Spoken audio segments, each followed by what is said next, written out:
Don't eat while watching this. We open on sludge churning in a brick-lined pit. A lantern trembles. Air fizzes like rotten eggs. Smash cut, white-hot lime bursts, a hiss biting eyes. Thunder finds a belfry, ropes shriek, someone slips. Cut, timbers groan, a tunnel exhales dust, swallows the light. A plague cart creaks past, bells toll, linen mask darkens with breath. Medieval work is an OSHA-free fantasy. If it doesn't burn you, it buries you. Stay to see the March to 3, the job with a 90% mortality rate. Keep your stomach steady. Without cutting, we glide straight into the tale you're about to survive. The part where we tell you what fresh hazards await. Welcome to Weird History's grand tour of medieval employment, where benefits means keeping most of your fingers and retirement plan means living long enough to complain about your back. Here's how we're ranking the top 10. 1. Instant lethality. Can the job end you before lunch? 2. Chronic ruin. Poisons, dusts, fumes that turn bodies into slow-burning candles. 3. The everyday chaos factor. Falls, fires, cave-ins, mobs, and medicine that aged like milk in July. We'll lean on guild ordinances, coroner rolls, monastic notes, and what archaeology dug up when everyone else looked away. We'll keep the jokes dark and pointed at the system, not the poor souls inside it. Ground rules set. Stakes high. And yes, number 3 really did chew through crews until hope felt like a superstition. Think 90% mortality, and then ask why anyone still went down there. If you're new, subscribe. If you're eating, you were warned. If you've ever said, "I'd do anything for a paycheck," prepare to negotiate with the definition of anything. No cut, no dissolve. Just our lantern moving from theory into practice as we meet the first worker on the list, in the only place polite society refuses to look. Past midnight, a hatch lifts, a rope creaks, and a bucket descends into the brick-lined dark. Breathe shallow. Watch your step. The city's secrets are about to surface, and someone is paid to catch them. The gong farmer, the midnight sewage diver the city pretends not to need. Past curfew, he unlids a brick throat, and the street seems to exhale. A rope creaks, a bucket yawns, and his world becomes the temperature of breath and the color of regret. He works when decent people sleep because decent people would riot if they smelled their own by daylight. Tools, a long-handled ladle, a rake, a shoulder yoke, a waxed hood if he's fancy, a prayer if he's wise. Pay is surprisingly decent, which is medieval for enough to risk never seeing sunrise. The hazards line up like saints in a doom painting. Walls softened by centuries can cave without warning. A pocket of bad air, hydrogen sulfide, though he doesn't know the name, can erase a man like a candle puff. Methane blooms wait for any nearby flame to turn embarrassment into explosion.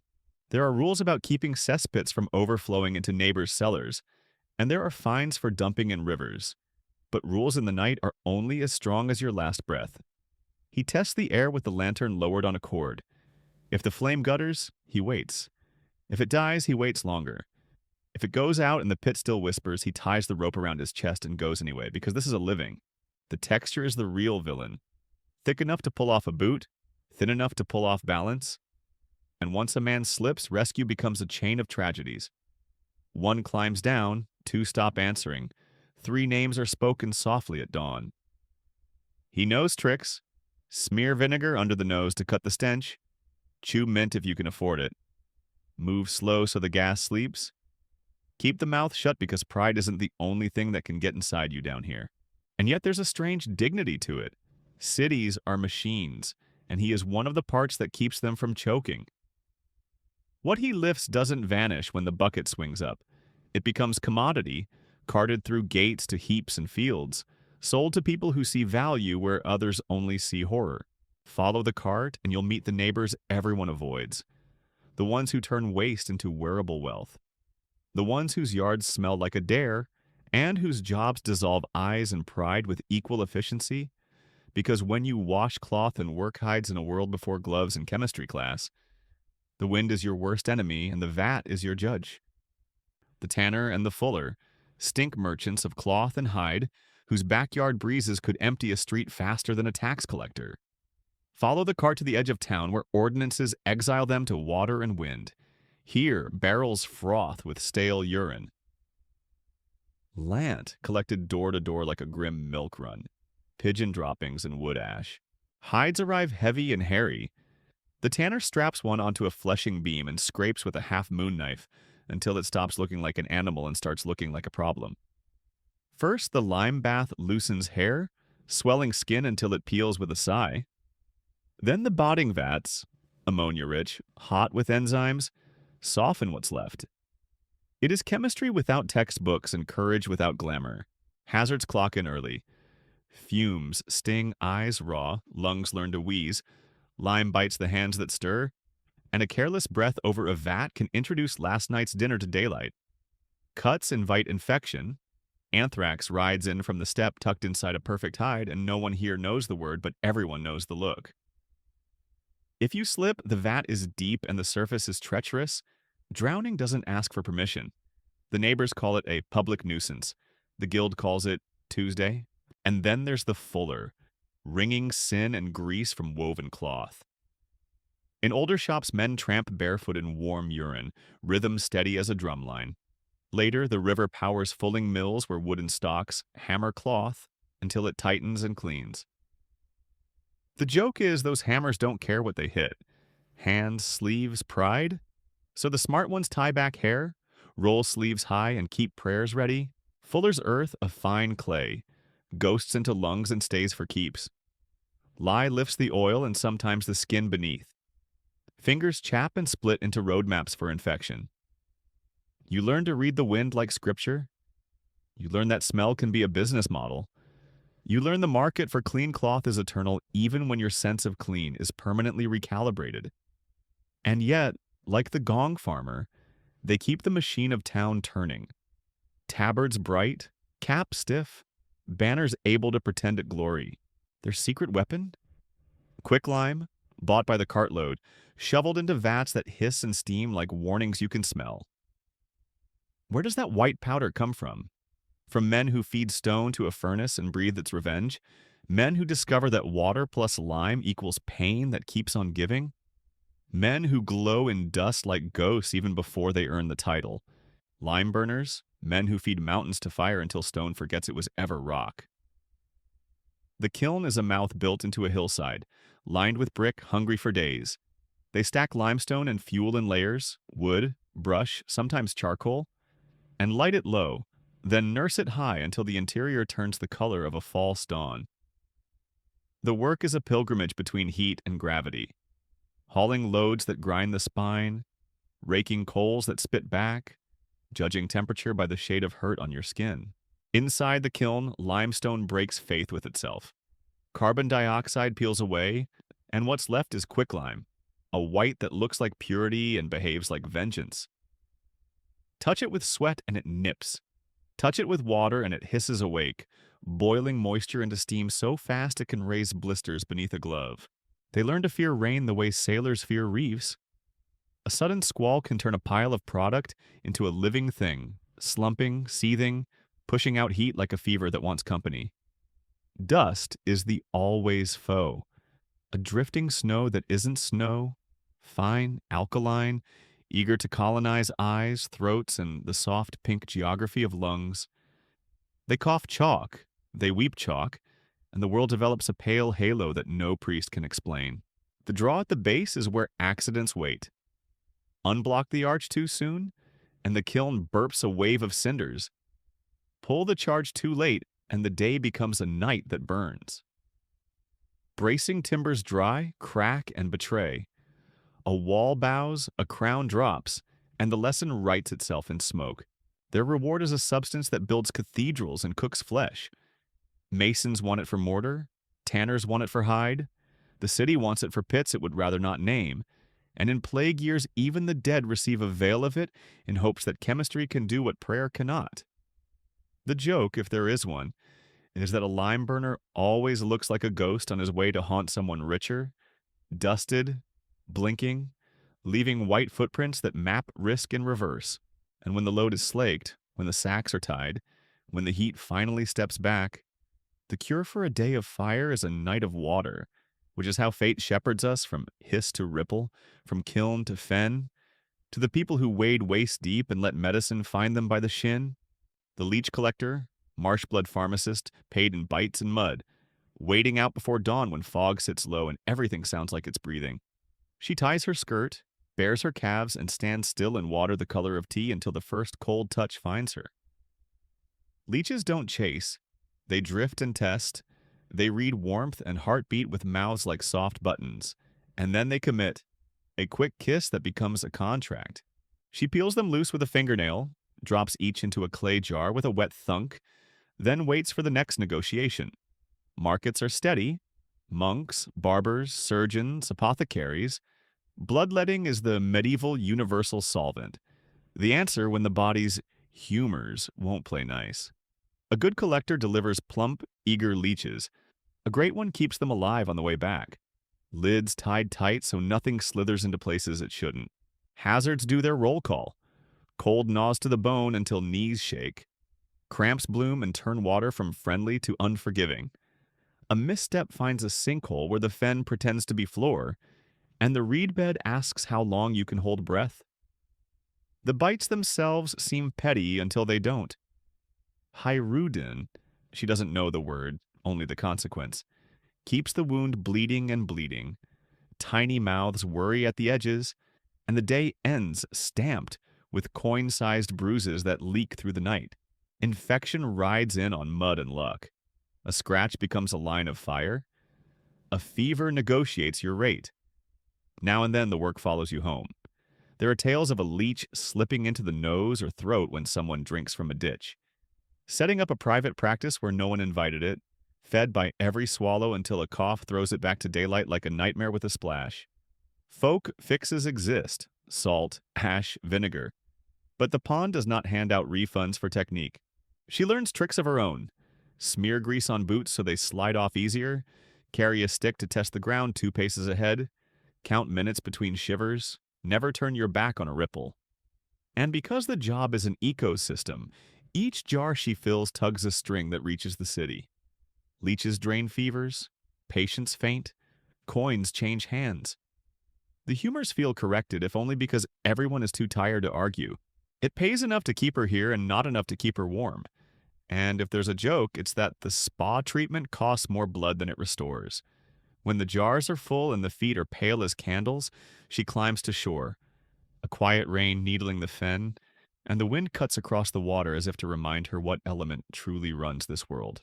Follow that wind inland and it strikes stone. Climb scaffolds, threads roped through pulleys.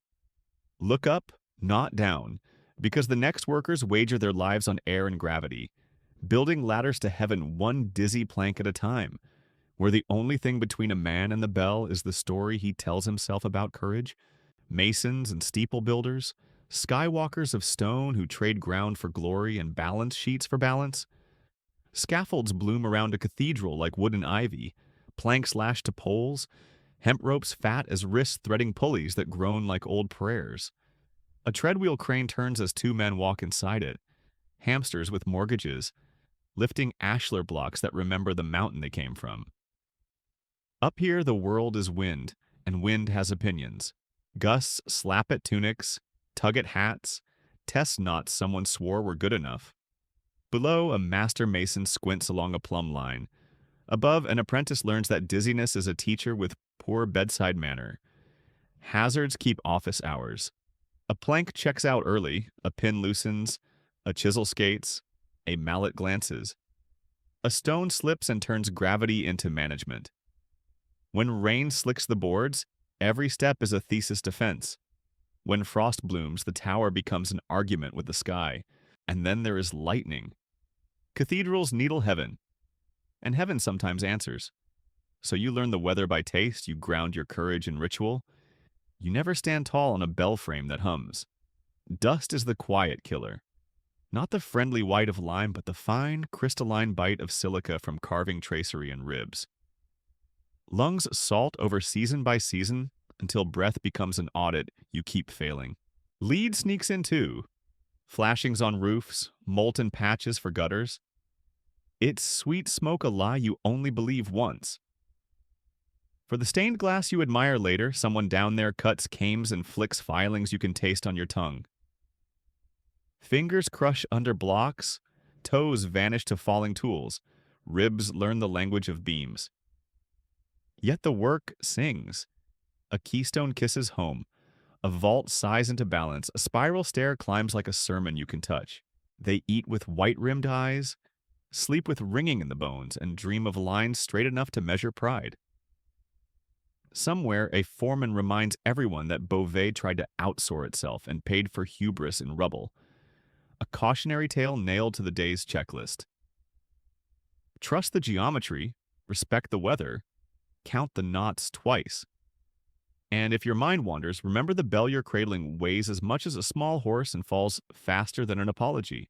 Look across the nave to the glazier's loft where fires glow and metal melts, where beauty is soldered between strips that whisper poison. We'll get there, but first a breath, a palate cleanser, a brief tour of medieval protective equipment, which is to say hats and hope, because even gallows humor needs a water break before the next burn. Subscribe if your stomach's still employed, like if your fingers are all present. Breath in, breath out, no hard cut, just the lantern tilting toward the furnace where beauty and poison share a mouthpiece. Lead and glass workers, artisans who make light solid and beauty poisonous. In the forest, glass houses, the air wobbles with heat. Beech logs vanish into a vaulted furnace that never sleeps, its eye white and patient. A gatherer rolls a blowpipe through the batch. Sand, ash, lime. Draws out a glowing honey that strings like taffy, sets it on the marver, turns, breathes, and the world inflates into a bubble the color of dawn. It looks like magic. It behaves like litigation. The heat finds every seam in a glove. A soft sneeze of moisture pops the skin like a blistered drum. Shards leap when a cooling mistake rights itself. Then there's the chemistry they don't name but learn by symptom. Red lead and litharge in glazes, cames of dull gray metal soldered around saints and kings, fumes that taste sweet in the wrong way. Hands tremble, thoughts fog, a blue line ghosts along the gums. Wrists forget orders. People call it palsy, the masters call it take a day. The body calls it debt. Glassblowers cough a furnace cough from years of hot, dry breath and fine dust. Lungs shrink to the size of an argument you can't win. The annealing oven gives false mercy. Cool too fast and pains explode in midnight tantrums. Cool too slow and the bookkeeper breathes down your neck. Down in the pot room, someone stirs with an iron paddle as if stirring weather. The crucible can crack and dump a small sunset across the floor. Everyone moves like cats to keep it from finding feet. On the roof, a roofer solders lead, flashing that sighs into vapor with every pass. Below, a painter grinds minium into halo red for manuscripts and forgets. One headache at a time, what silence felt like. Beauty needs containment, so the glazier snakes H-shaped lead around each jewel of colored glass, pinches, solders, exhales, and quietly buys himself another year of shakes. Later, in a city you haven't met yet, mirror makers will tame reflections with mercury and learn a newer, quicker ruin, but that's an argument we'll settle near the mines. For now, step back from the furnace mouth and listen. The bell you admired in stained light just tolled for a cart in the street, the kind with a clerk and a tally, the kind that pays per body and hazards interest in fleas. Keep the lantern low. We're walking into the job that greeted the worst years in Europe with a rope, a spade, and a prayer, and punched its own ticket as often as it punched the earth. The plague corpse collector, the tallyman of catastrophe, walking behind the bell's echo with a rope, a board, and the kind of patience you only learn when the city runs out of patience. He doesn't know the word Yersinia or the politics of fleas. He knows knocks at night, linen tied over mouth and nose, a cart that grows heavy by corners. Orders say remove bodies swiftly. Neighbors say remove them quietly. Priests say consecrated ground if possible. Lime if necessary, speed always. He learns to lift without kissing the face, to hook a shoulder with a looped cord, to slide a plank under a weight that used to have a name. Some houses are sealed and answer only with smell. Some doors open to hands that shake and won't let go. Some streets watch from windows like eyelids that forgot how to blink. A good day is one where the wind's in your favor. A bad day is summer. He shares tools with gravediggers who have run out of singular. Pits now. Long trenches. Layered in haste. Shroud. Lime. Earth. Repeat. Stitched closed by spades that don't stop for grammar. The work is an argument with time. How to keep yesterday from touching tomorrow. The risks don't wait their turn. Fleas don't carry union cards. A cough arrives with no courtesy. A nick on the hand becomes a sermon in the body by dawn. Some towns promise hazard pay. Sometimes the pay arrives, sometimes it coughs. Sometimes it's a "you'll be remembered" nobody asked for. The living can be worse than the dead. Fear makes crowds sudden and violent. Blame searches for a face. Rumors do laps faster than carts. He keeps a cudgel not because the dead demand it.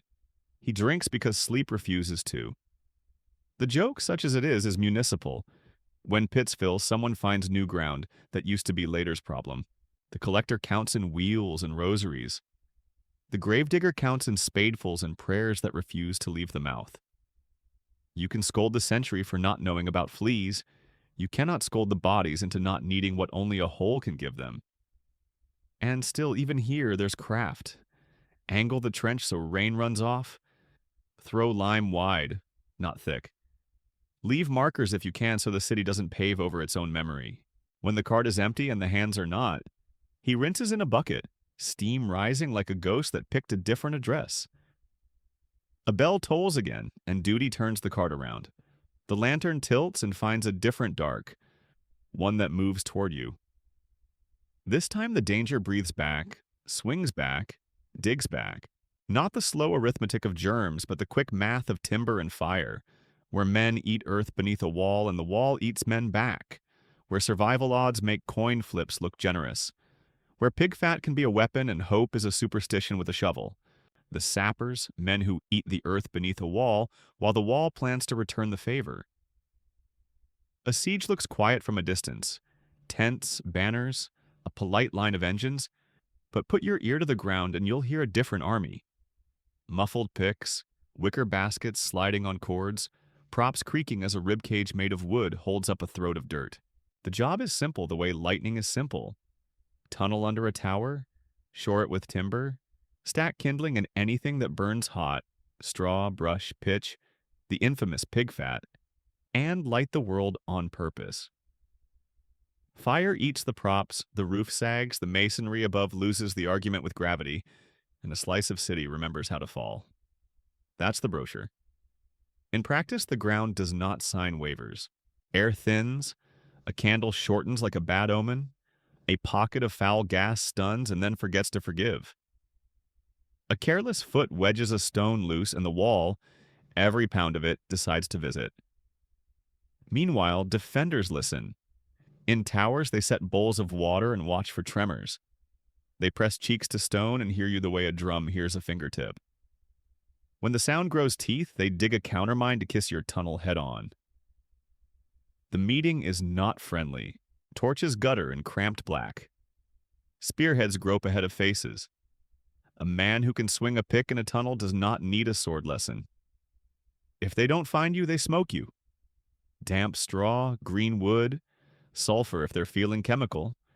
Pushing breath out of lungs it did not pay for. If you light your fire too early, the roof collapses on you. If you light it too late, the tower collapses on you. If you time it perfectly, you might still be under it when victory lands like a cathedral. Chroniclers talk about crews erased between watch bells. Some campaigns whisper survival rates so low hope felt like a superstition. The kill ratio brushing 90% when the math of dirt, fire, and panic turned cruel. Pay is hazard with a bonus. Some kings sweeten the risk with coin and promises. Some commanders sweeten it with pressure and a spear at your back. Tools are honest. Pick, wedge, crowbar, adze, a short shovel, a coil of rope that can yank you out or measure the place you'll lie. And the rules are short. Dig low, prop often, listen always. Keep the candle where your fear can see it. Above ground, saps and galleries inch forward under mantlets while engines spit stones. All to keep attention pointed upward while the real argument burrows. When a tower finally groans, When a wall slumps and breathes dust like a dragon dying, trumpets sing and someone calls it genius. Down below, someone coughs and calls it Tuesday. If you want the punchline, it's chemistry again. Grease, pitch, smoke, and heat rewriting geometry. The same theme we've been tracking since the cesspit. The vat, the kiln, the Middle Ages as a lab with no fume hood. And if the tunnels don't get you, the fumes might. Because deeper than siege, older than war, there are mines that poison by rumor and then by proof. Caverns where a silver red rock becomes a silver liquid and the air itself learns to murder slowly. Pack the tools. Keep the lantern. We're going down to the cinnabar, where nerves tremble like strings tuned to fear, and the ground pays in mercury what it owes in years. Mercury men in the cinnabar, bargaining with quicksilver that never keeps still. The shaft smells like damp stone and hot coins. Walls bruise red where the vein shows itself. A lipstick shade that promises wages and writes wills. They climb down ladders polished by fear, candles clipped to caps, breath already shorter than it should be. A pick rings, a wedge sighs. The ore comes away in bloody flakes that stain the hands of everyone who touches them. Up top, the red rock feeds a line of clay bottle condensers, a dragon of earthen throats. Fire licks from beneath, roasting the ore until the stone exhales a vapor too clever to look dangerous. Inside those bottles, the breath of cinnabar cools into bright droplets that skitter like living mirrors. A man tips them into an iron basin and the metal runs like spilled moonlight, pooling, breaking, rejoining, as if obeying a secret the body can't learn without paying. Gloves are a notion, masks a rumor. The doctrine is speed. The first lesson arrives in tremors called the shakes, forgiven at dawn by a dram and unforgiven by noon. The second arrives in moods that tilt, a laughter that breaks into tears, a silence that grows loud behind the eyes. The third in mouths that water until speech turns slurred and teeth loosen their leases. No one here knows the word erethism. Everyone here knows the look. A good shift ends with a full flask. A bad one ends with a crucible cracking, a silver flood running across the floor hunting boot seams and bare skin. The mine adds its own syllabus. Bad air pools where the candle stoops and then kneels. A sump fills in a night that had no rain.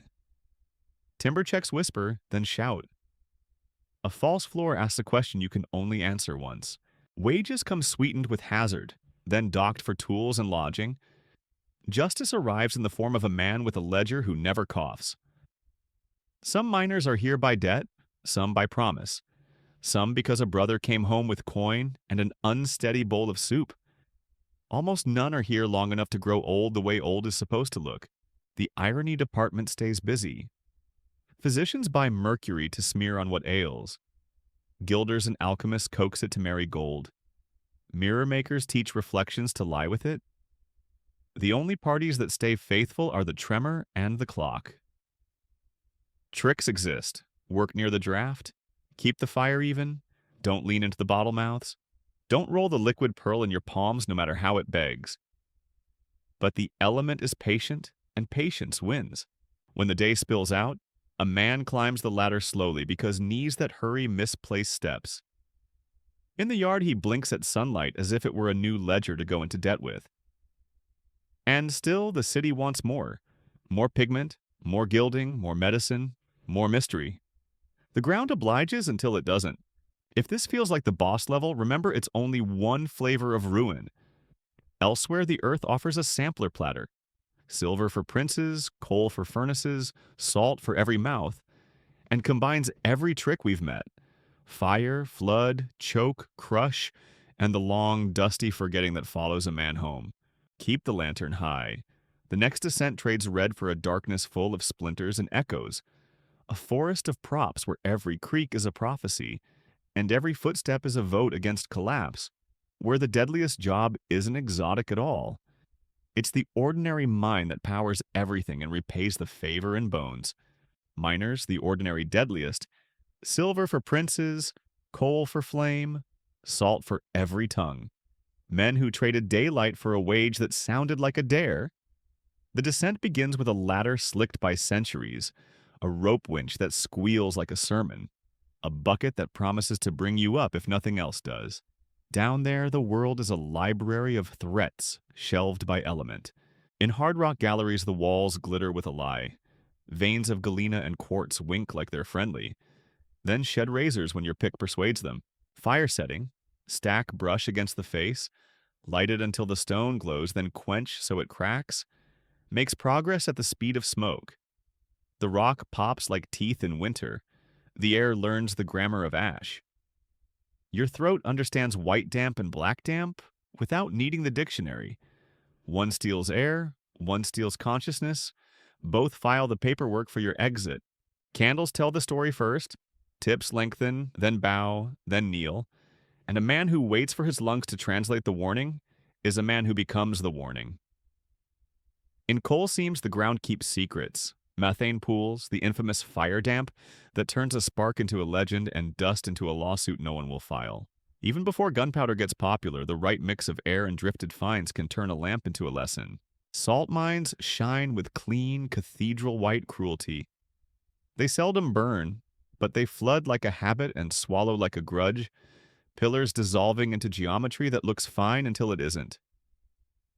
Everywhere, water sneaks in, seeps, trickles, then ambition. The crew bails with buckets, rigs rag and chain pumps, curses like prayer. A missed hour becomes a drowned shift. Roofs talk in creaks and splinters, each prop a promise you hope was honest. If one lies, 10 follow, and the floor interrupts your next sentence forever. Tools are stubborn and simple.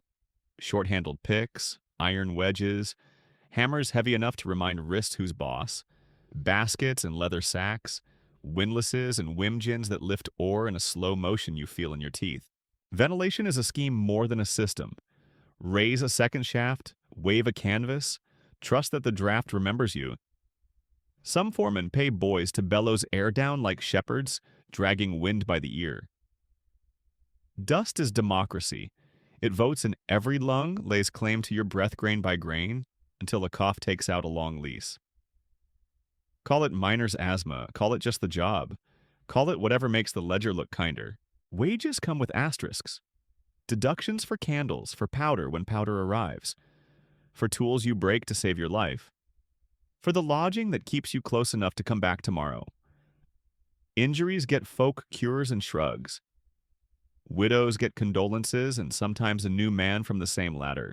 And yet the skill is real and proud. Listen for the pitch of a healthy timber. Feel the seam with your knuckles.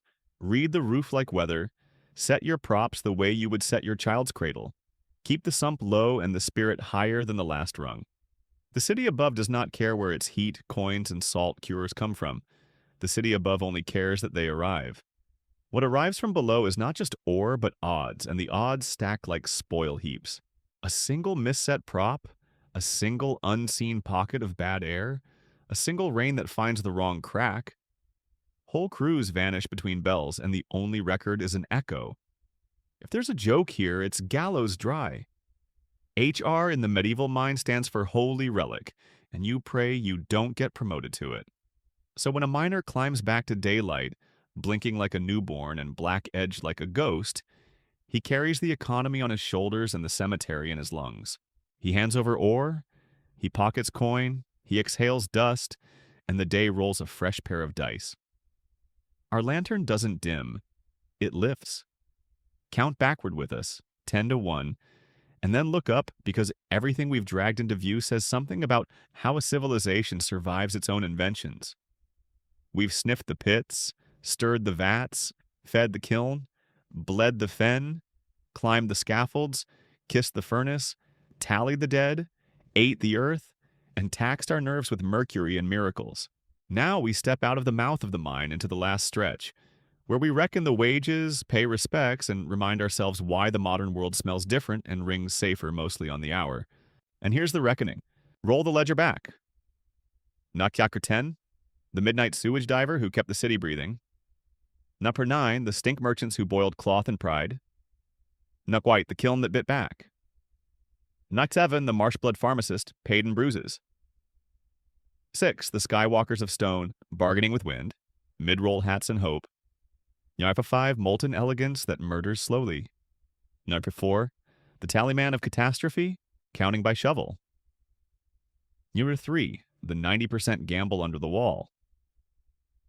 2, the quicksilver bargain with a memory like a trap. 1, the ordinary mind that collected everything, including tomorrow. Every job we passed was a gear in the same machine.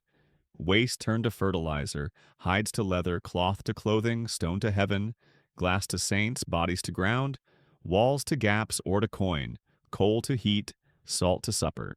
The price was written in lungs and fingers and names that fell off payrolls faster than bells could keep up. Does modern life smell better? Mostly. Is it safer? Often. But the staircase we stand on was mortared with burns and coughs and pay packets that asked too much, and we owe the past two things: gratitude without romance and curiosity without condescension. If this tour scratched that itch, if you learned a new horror, met a new hero, or reevaluated your office chair, tap like, subscribe, and ring the bell that doesn't require a man dangling over a nave. Drop a comment. Which job rattled you most, and which one would you survive for exactly 12 minutes? Extra credit if you pitch a medieval benefits package in one sentence. End screen rolling. On the left, our full playlist of grim careers.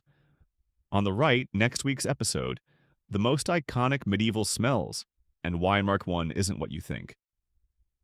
We'll follow our noses through banquets, bathhouses, battlefields, and back alleys to decode a century's perfume, from rosewater optimism to gunpowder honesty.